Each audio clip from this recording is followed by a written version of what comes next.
You've heard the saying, there's no better place to find yourself than sitting by a waterfall. Welcome to Idaho, a state that completely redefines what a waterfall can be. I'm counting down my top 10 absolute best waterfalls in the Gem State. And look, this isn't going to be one of those glossy travel shows. I'm giving you the real story.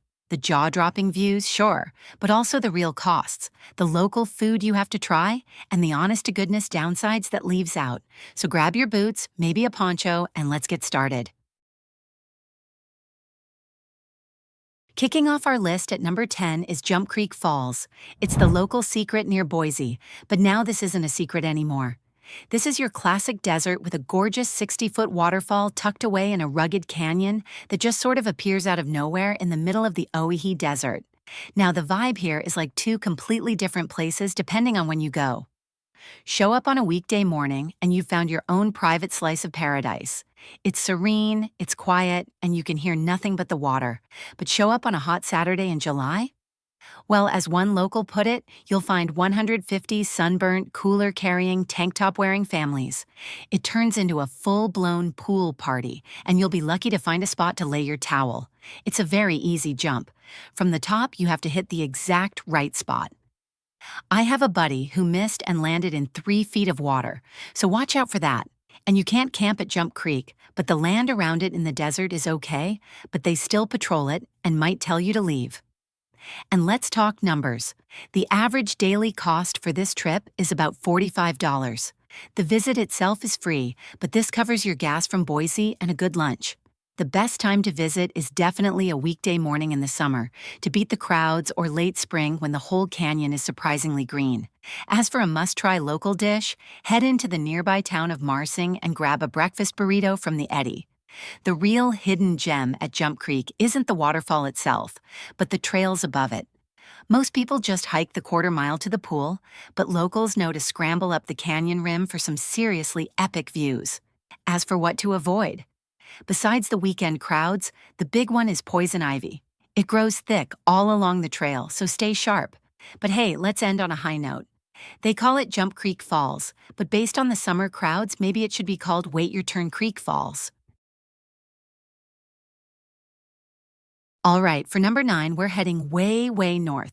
I'm talking deep in the Idaho Panhandle, just a few miles from the Canadian border, to Moyie Falls. This isn't your casual afternoon picnic spot. This is a powerful, tiered waterfall that thunders through a seriously dramatic, steep-walled canyon. It feels wild, remote, and rugged. The vibe up here is complicated. The natural beauty is off the charts, but this part of Idaho has a reputation for being a little standoffish. The hidden gem here is the history.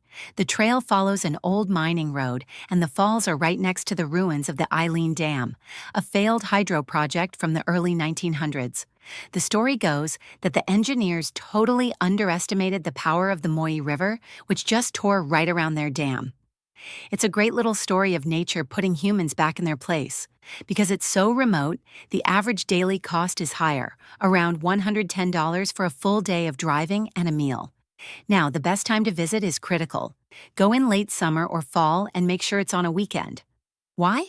Because the trail requires a river crossing that is downright dangerous during the spring snowmelt. And on summer weekdays, the water is often diverted for hydroelectric power, meaning the falls can be completely dry. And that brings us to the biggest, most frustrating con of Moyie Falls, the hydroelectric chokehold. You can drive all the way out to this remote corner of the state, hike down to the viewpoint, and find nothing, a dry cliff face.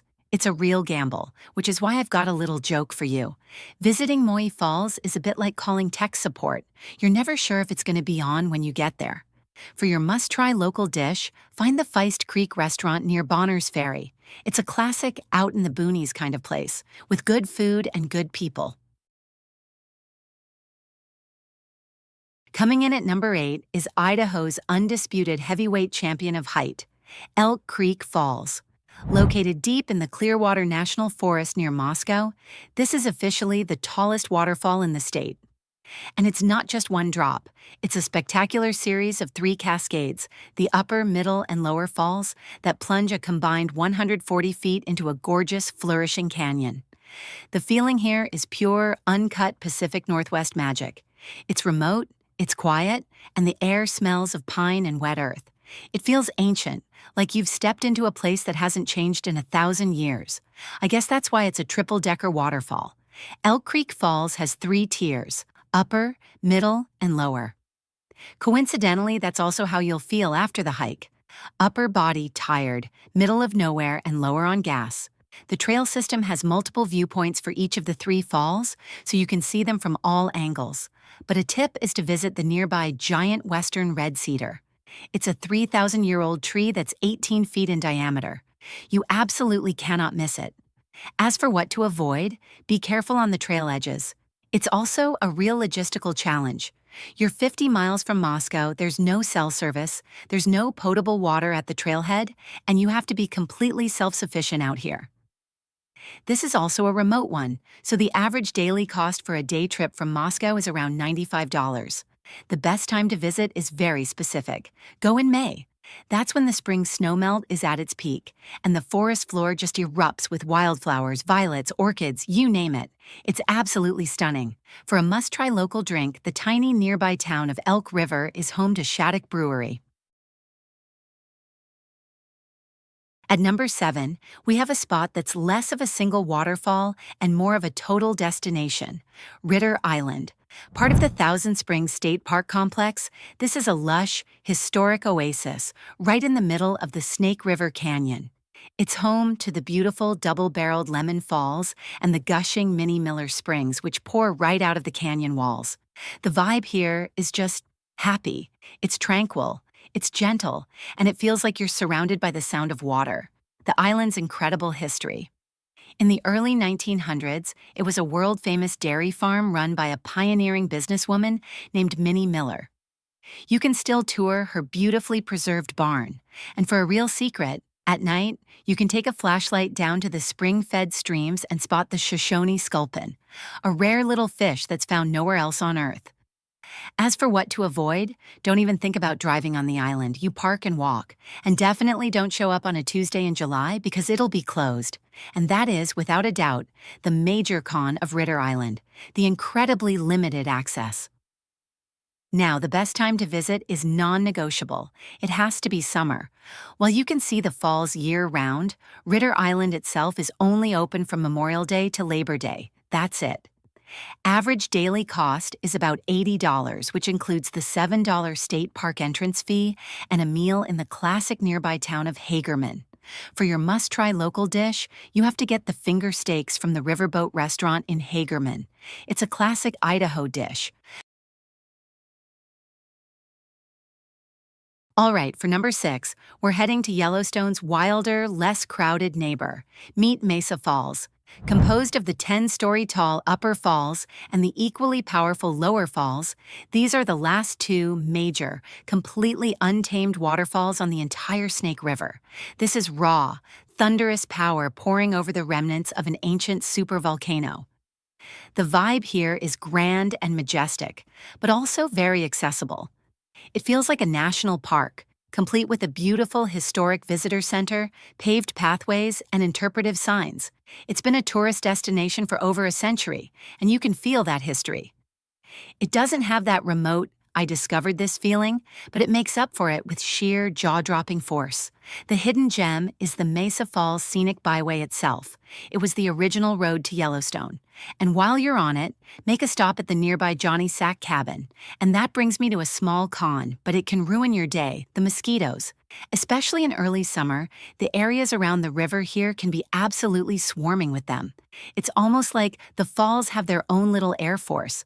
This one is a bit of a drive, so the average daily cost is around $125, which includes the $5 entrance fee, gas, and a meal in the nearby adventure town of Island Park. The best time to visit is any time from late spring through early fall. The scenic byway that takes you to the falls is closed in the winter and becomes a snowmobile trail. For your must-try local dish, you have to get the huckleberry pancakes from Big Springs Cafe in Island Park. Coming in at number 5 is the geological oddball, the waterfall that breaks all the rules, Niagara Springs. This isn't a river falling over a cliff. This is a massive underground river, part of the Great Snake River Plain aquifer, bursting out of a solid basalt canyon wall and into the light for the first time in centuries. It's so unique, it's been designated a National Natural Landmark. The vibe here is just magical. It's a little surreal, actually. As I would put it, apart from the spring, the area is kind of bleak, and that's what makes it so special.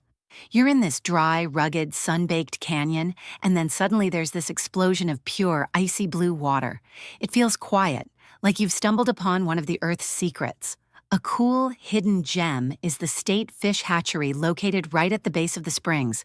It's a fascinating look at how this unique water source is used. As for what to avoid, I'd say avoid planning to swim here. This is a look, don't touch kind of waterfall. But the major con? It's almost too easy. You can literally see the main waterfall from the road as you drive down into the canyon. There's no big hike, no grand reveal.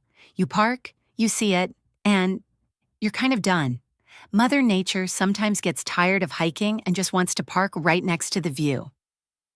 This is an easy one. The average daily cost is about $75, which covers the $7 state park fee and a meal in a nearby town like Wendell. The best time to visit is literally any time. For your must-try local dish, stop by the West Point Bar and Grill. All right, break time's over. For number 4 spot, we are entering expert mode. This is Goat Falls, and it's an absolute monster. This is Idaho's tallest waterfall, a 600-foot beast that cascades down a sheer cliff deep in the heart of the Sawtooth Wilderness. This is not a picnic spot. This is a quest. The vibe here is intimidating, remote, and profoundly wild.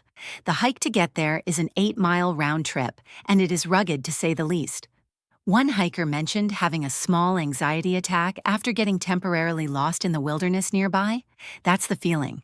But the journey takes you through pristine forests, across alpine meadows, and past stunning mountain lakes.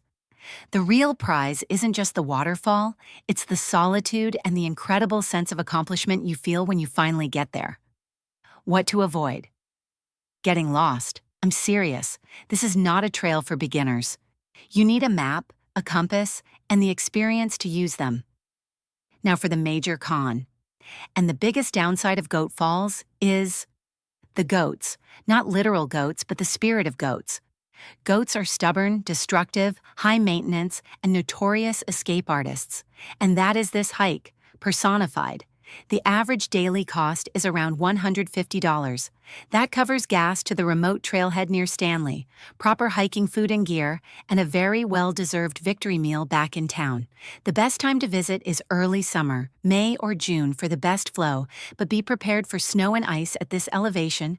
We're talking 8,800 feet. For your must-try local dish, it has to be a pizza from Papa Bruni's in Stanley. It's a local legend. But wait a minute, why is it called Goat Falls? Because after that 8-mile hike, you'll be making strange bleating sounds too. Cracking our top 3 is the Instagram star you can actually walk behind. Perrine Coulee Falls. This is a spectacular 200-foot curtain of water that drops right into the Snake River Canyon, just minutes from downtown Twin Falls. And the vibe is pure, accessible spectacle. It's absolutely thrilling, walking behind that much falling water, feeling the mist and hearing the roar. In fact, I enjoyed it even more than the mighty Shoshone Falls. This got a piece of history. The original hand-built road into the canyon from the 1890s used to go directly behind the waterfall. You can still see remnants of that old crazy road. The source of all this beautiful water? It's not some pristine mountain spring. It's agricultural runoff from the farms up on the plains. That's why it flows so strongly in the summer. And while it's cool, there's no denying that knowing you're getting sprayed by farm water takes a little bit of the wild, natural magic away. The best part? It's free. So your average daily cost is just around $70 for a great meal in Twin Falls. The best time to visit is actually summer. Unlike most waterfalls, this one gets stronger in the summer because its water source is irrigation runoff. Plus, the cool mist feels amazing on a hot day. For your must-try local drink, treat yourself to a cocktail at Elevation 486. It's a fantastic restaurant perched on the canyon rim right near the falls, with unbeatable views. And what to avoid? The parking, it's a nightmare. It's a tiny, unmarked pullout on a blind hairpin turn that fits maybe 5 cars. Still, it's an incredible experience. And get ready to have your mind blown. Coming in at number 2 is a place that shouldn't exist.